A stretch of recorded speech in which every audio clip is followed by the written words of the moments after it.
प्यारे बच्चों, मैं डॉक्टर राम प्रताप, प्रवक्ता संस्कृत, मेवालाल विद्या प्रसाद गुप्ता स्मारक इंटर कॉलेज सुरहा प्रयागराज।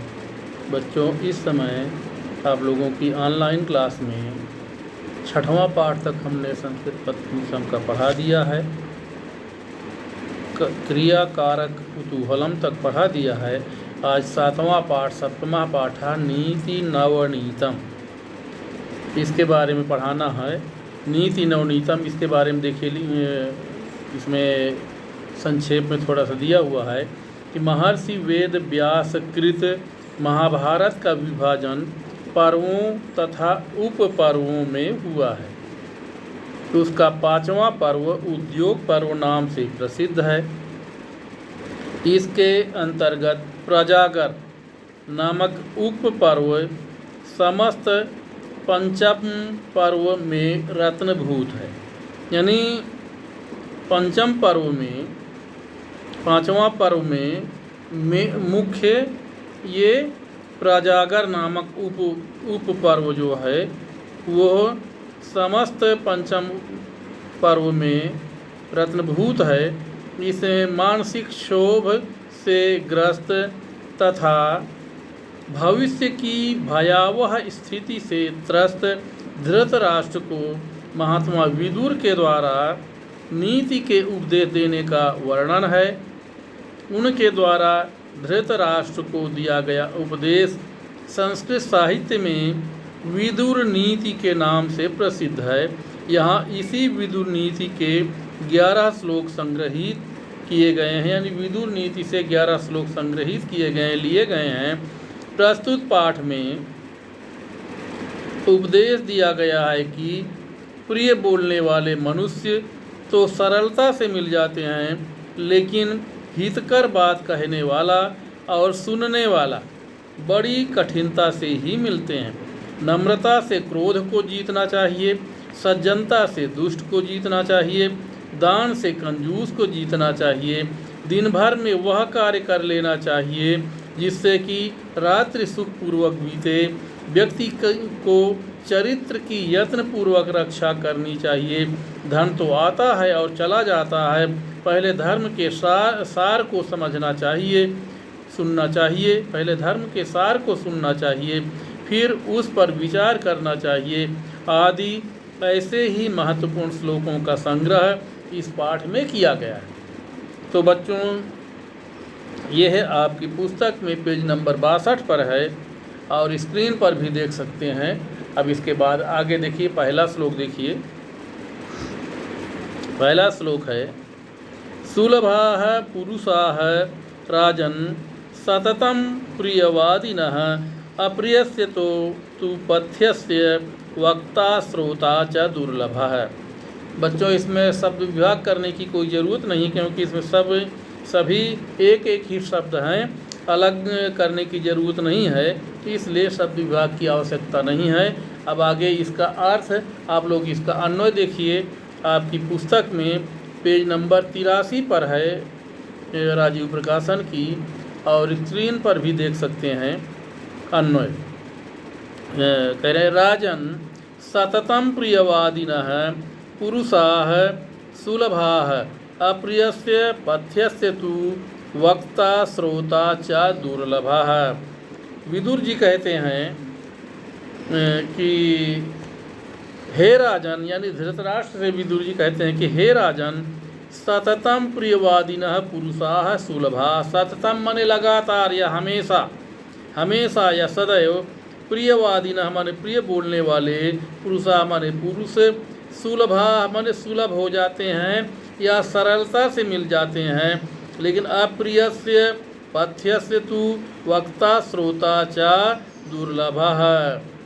लेकिन अप्रिय और पथ्यस्य तु यानी हितकर, अप्रिय बातें और हितकर बातें तो कहने वाला, वक्ता माने कहने वाला, श्रोता च माने और सुनने वाले, यानी दोनों ही दुर्लभ होते हैं।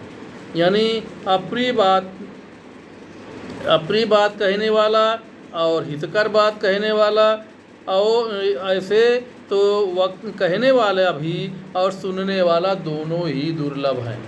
यानी कि यदि अप्रिय बात कहेंगे तो भी व्यक्ति को नहीं अच्छी लगेगी, और हितकर बातें कहेंगे तो हितकर तो अच्छी लगेंगी, लेकिन एक व्यक्ति में ये दोनों गुण नहीं ज़्यादातर नहीं होते हैं कि वो अप्रिय भी बोल दे, समय पर हितकर बातें भी करे और समय आने पर अप्रिय भी बोल दे। तो इसलिए कह रहे हैं, हे राजन, सततम प्रियवादिना पुरुषा सुलभा, लगातार प्रिय बोलने वाले व्यक्ति, लगातार प्रिय बोलने वाले मनुष्य तो सरलता से मिल जाते हैं। सुलभा पुरुषा, यानी सरलता से पुरुष मिल जाते हैं, लेकिन हितकर बात कहने वाले, पथ्यस्य माने हितकर बात कहने वाले, और अप्रियस्य और अप्रिय बात कहने वाले, ऐसे वक्ता श्रोता च दुर्लभा, कहने वाले और सुनने वाले दोनों ही दुर्लभ होते हैं। अब अगला श्लोक देखिए बच्चों, दूसरा श्लोक, त्यजेदेकं कुलस्यार्थे ग्रामस्यार्थे कुलं त्यजेत्, ग्रामं जनपदस्यार्थे आत्मार्थे पृथ्वीं त्यजेत्। इसका शब्द विभाग देखिए बच्चों, त्यजेत एकम कुलस्य अर्थे ग्रामस्य अर्थे कुलं त्यजेत, ग्रामं जनपदस्य अर्थे आत्म अर्थे पृथ्वीं त्यजेत। ये हो गया इसका शब्द विभाग बच्चों। अब इसका अन्वय देखिए पेज नंबर 83 पर, आप लोग अपनी पुस्तक में देख सकते हैं, स्क्रीन पर भी देख सकते हैं। अन्वय देखिए, कुलस्य अर्थे एकम त्यजेत, ग्रामस्य अर्थे कुलं त्यजेत, जनपदस्य अर्थे ग्रामं त्यजेत, आत्म अर्थे पृथ्वीं त्यजेत। कह रहा कुलस्य अर्थे, यदि कुल का कल्याण हो रहा है तो एक व्यक्ति का त्याग कर देना चाहिए। यानी एक व्यक्ति का त्याग करने से, यदि कुल का वंश का कल्याण हो रहा है तो एक व्यक्ति को,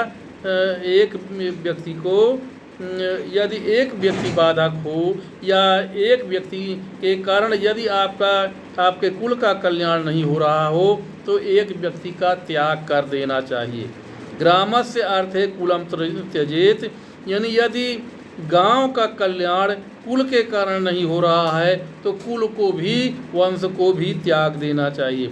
जनपदस्य अर्थे ग्रामम त्यजेत, यदि जिले के लिए गांव के कारण यदि जिले का कल्याण नहीं हो रहा है तो गांव को भी त्याग देना चाहिए। और आत्म अर्थे पृथ्वी त्यजेत, अपने कल्याण के लिए पृथ्वी को त्याग देना चाहिए।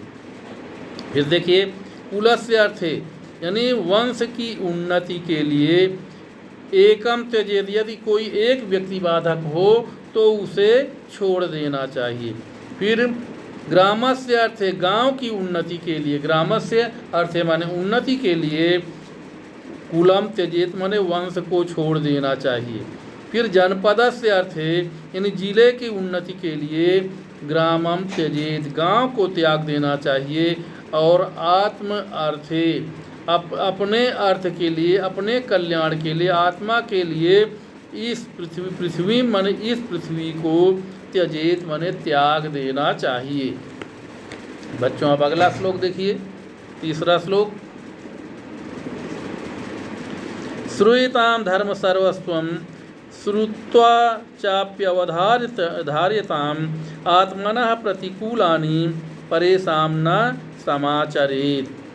इसका शब्द विभाग देखिए, श्रूयतां धर्म सर्वस्वं श्रुत्वा च अपि अवधार्यताम् आत्मनः प्रतिकूलानि न समाचरेत्। इसका ये हो गया शब्द विभाग।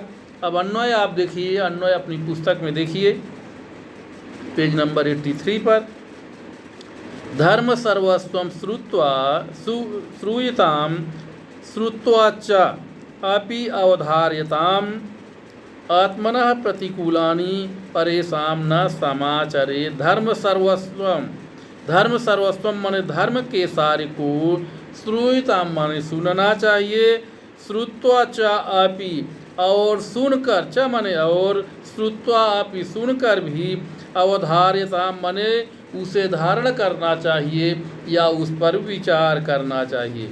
आत्मनः प्रतिकूलानि, आत्मनः माने अपने, अपने लिए जो प्रतिकूल हो या विपरीत हो ऐसे परेशान ना समाचरित, ऐसा दूसरों के साथ आचरण नहीं करना चाहिए। यानी जो हमें ना अच्छा लगे, जो हमें अपने लिए ना अच्छा लगे, वो दूसरों के साथ नहीं करना चाहिए। एक बार फिर से देखिए, धर्म सर्वस्वम श्रूयताम, धर्म के सार को सुनना चाहिए। श्रुत्वाच आपी, और सुनकर भी अवधार्यताम, उसे धारण करना चाहिए, उस पर विचार करना चाहिए। आत्मना प्रतिकूलानि, अपने प्रतिकूल यानी जो हमें अच्छा न लगे, अपने प्रति जो बातें अच्छी न लगे, तो परेशान न समाचरित, दूसरों के प्रति ऐसा आचरण नहीं करना चाहिए। तो बच्चों अगला देखिए, चौथा श्लोक देखिए।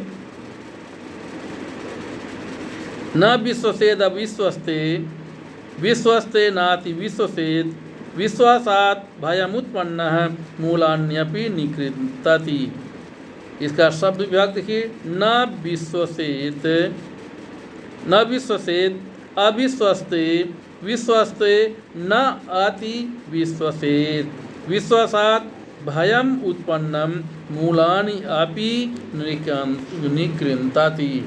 अब इसका अन्वय देखिए बच्चों अपनी पुस्तक में। अविश्वस्ते न विश्वसेत, विश्वस्ते न अति विश्वसेत, विश्वासात् उत्पन्नम भयम मूलानि अपि निकृन्तति। अविश्वस्ते, विश्वास न करने योग्य व्यक्ति पर, अविश्वस्ते माने विश्वास न करने योग्य व्यक्ति पर, न विश्वसेत, विश्वास नहीं करना चाहिए।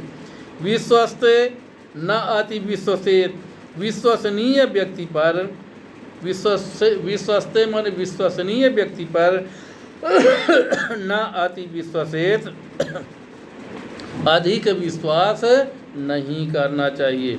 यानी विश्वसनीय व्यक्ति पर अधिक विश्वास नहीं करना चाहिए, क्योंकि विश्वासात् उत्पन्नम भयम, विश्वास से उत्पन्न जो भय होता है, तो मूलानि अपि निकृन्तति, वो जड़ को ही समाप्त कर देता है या पूर्ण रूप से नष्ट कर देता है। एक बार फिर से देखिए, अविश्वस्ते न विश्वसेत, अविश्वसनीय व्यक्ति पर विश्वास नहीं करना चाहिए। विश्वस्ते न अति विश्वसेत, विश्वसनीय व्यक्ति पर अधिक विश्वास नहीं करना चाहिए। विश्वासात् उत्पन्नम भयम, क्योंकि विश्वास से उत्पन्न हुआ भय, मूलानि अपि निकृन्तति, जड़ से या पूर्ण रूप से ही नष्ट कर देता है। क्योंकि विश्वास से उत्पन्न हुआ जो भय होता है, वो पूर्ण रूप से नष्ट कर देता है या जड़ से नष्ट कर देता है। तो बच्चों आज के लिए इतना ही, इसके बाद आगे के श्लोक कल पढ़ाएंगे। धन्यवाद।